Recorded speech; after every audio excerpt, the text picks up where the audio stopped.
Hall C3 de la Foire de Paris, stand B19, gastronomie, pour parler d'abord, rien que l'enseigne est un appel à la consommation d'Elice and Sense, huiles essentielles culinaires. Alors ça c'est un procédé nouveau, Aymeric, ou ça existe déjà depuis assez longtemps? Alors les huiles essentielles, elles existent depuis la nuit des temps. Oui, mais pas dans l'univers de la gastronomie. Non, c'est carrément un nouveau procédé. Les huiles essentielles, elles sont uniques. Celle qu'on a sortie, justement, cet assemblage est unique pour plusieurs raisons.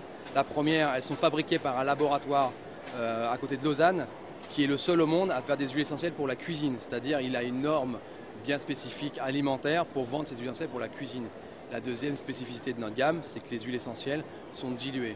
Étant donné la puissance aromatique des huiles essentielles, on a voulu la diluer pour une seule raison, c'est que ça soit simple d'utilisation et que chacun puisse utiliser comme il a envie. Est-ce que ça a des vertus thérapeutiques particulières? On est dans l'aromatique, on n'est pas dans la thérapie. C'est-à-dire qu'à un moment donné, il ne faut pas mélanger les deux.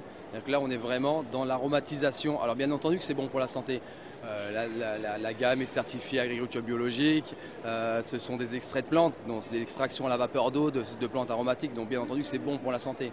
Mais on ne peut pas dire que ce soit thérapeutique. On n'est pas dans la thérapie. Là, on est dans le bien manger. On n'est pas dans la thérapie. On n'est pas dans le médicament. On est véritablement dans la cuisine. Combien de saveurs distinctes et quelles sont les applications au niveau culinaire qu'on peut faire avec ces huiles essentielles? Alors, notre gamme est bien particulière aussi pour une autre raison, ce sont des compositions. Ça veut dire que ce sont déjà des mélanges, comme les mélanges d'épices, les mélanges de fleurs, les mélanges d'agrumes. Ce sont des compositions qui sont prêtes à l'emploi avec une dilution bien particulière. Il y a deux gammes, une gamme salée et une gamme sucrée. La gamme salée, la dilution est dans de l'huile de tournesol bio, la gamme sucrée dans du sirop de canne bio. La dilution a été un travail de plusieurs années pour arriver à un seul résultat. Quel que soit le mélange, c'est 2 gouttes par personne. Quel que soit le plat, c'est 2 gouttes par personne. Alors, pour ce qui est du salé, l'utilisation est hyper variée. Alors, ça va des aromatisations de vinaigrette, de mayonnaise, de soupe froide, de soupe chaude. Ça va aussi les aromatisations de pain, de pâtes brisées, de pâtes à pizza, les aromatisations de légumes d'une manière générale, de tartes, de fond de tarte, des aromatisations aussi de cuisson à la vapeur. Pour les marinades aussi, pour les faire un petit barbecue, des petites brochettes, on met quelques gouttes dans sa marinade, c'est extraordinaire. Dans les cuissons à la vapeur, directement dans l'autocuiseur ou dans un cuit-vapeur traditionnel, on met quelques gouttes et ça aromatise l'intérieur des aliments, l'intérieur des légumes ou du poisson. Et ça c'est pour le salé. Pour le sucré, les cocktails incroyables, on aromatise directement, c'est 2 gouttes par personne. On fait un cocktail, on met dans un verre, on met 2 gouttes, ça aromatise immédiatement. Et puis après, les crèmes anglaises, les crèmes glacées, on aromatise les pâtes à crêpes, les pâtes à gaufres, c'est extraordinaire. Vraiment, on peut même aromatiser ces yaourts, ces fromages blancs, individuellement. Les compotes, c'est la même chose.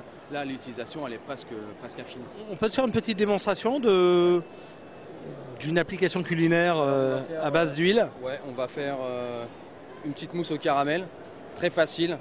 Pour la Foire de Paris, on a voulu faire des démonstrations qui sont simples d'utilisation avec aussi des produits de grande consommation pour justement expliquer qu'il y a moyen d'aromatiser et que ça soit simple. On peut faire de la grande cuisine avec, mais on peut faire des choses très très simples. Donc là, on va faire une petite mousse au caramel aromatisée avec un des mélanges qui s'appelle Tea Time à base de bergamote, cardamome et fleur d'oranger. Là, on va faire on a dit une petite mousse au caramel. Le principe, on a pris un nappage à base de caramel qui est comme un caramel brun, c'est-à-dire un caramel un petit peu amer mais qui sert en général pour napper les flancs et puis les crèmes au caramel. Donc on met à peu près l'équivalent de 10 centilitres. Bon, les chefs ils savent toujours, 10 centilitres c'est à peu près ça, mais c'est à peu près 6 cuillères à soupe de caramel, 20 centilitres de crème liquide.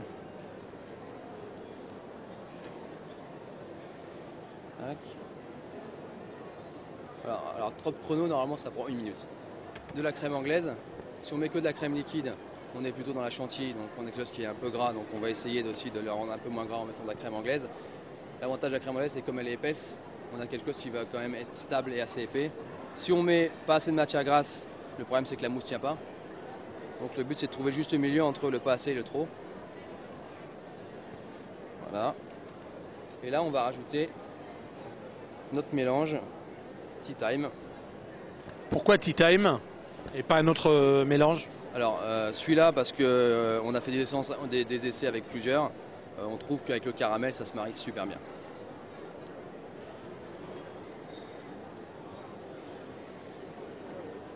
Donc là, on va mettre 10 gouttes. Un siphon comme ça vaut pour 5 personnes, donc on met une dizaine de gouttes. Vous voyez la simplicité de l'affaire. Donc, on ferme le siphon. Alors on peut faire une sauce au caramel, on n'est pas obligé, si on n'a pas de siphon, on n'est pas obligé de faire une mousse au caramel. On peut faire la même chose avec une mousse au chocolat par exemple, et on peut mettre le même mélange. Un mélange qui se marie très bien aussi avec la mousse au caramel, c'est le mélange passion. Alors il est à base d'amande amère, d'ylang-ylang et de bois de rose. Oui. L'avantage c'est que l'ylang-ylang, moi j'utilise souvent en cuisine, enfin en pâtisserie notamment. Je fais une crème glacée avec ça, c'est absolument incroyable. On a quelque chose qui est à la fois floral mais pas trop comme la rose, mais un peu suave, un petit peu comme la vanille. Et l'amande amère a cette spécificité de réduire un petit peu le côté floral et d'apporter une petite douceur en fait à l'ylang-ylang. Et le bois de rose apporte un côté un tout petit peu boisé, qui fait que le mélange est absolument divin. Alors pendant que tu nous sers, Aymeric, comment est conditionné le packaging en fait? Les huiles essentielles culinaires se vendent au détail, par un ou par coffret? Elles se vendent au détail. On vend aussi la gamme complète. Bon là pour le salon on a fait des offres spéciales justement pour pouvoir aussi offrir le livre de cuisine à partir d'un certain nombre, à partir en l'occurrence de 4 compositions. Mais sinon en fait personne n'est obligé d'acheter une gamme complète. Bien entendu, si on veut jouer les apprentis sorciers de la cuisine et pouvoir aromatiser un maximum de plats, c'est beaucoup plus sympa d'avoir la gamme complète.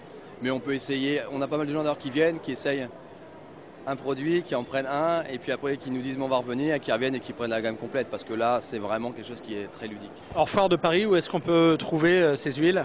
Alors on a un site internet, delicessence.fr, sur lequel en fait on peut acheter directement nos huiles, qui est un site marchand. Et sinon on a après une quarantaine de points de vente qui sont, on les a directement sur notre site internet. On va sur notre site, il y a un petit onglet distributeur et on a la liste par département de nos distributeurs. Ok, je crois qu'on va maintenant goûter, mais je crois qu'il faut que tu coupes parce que ça va être indécent.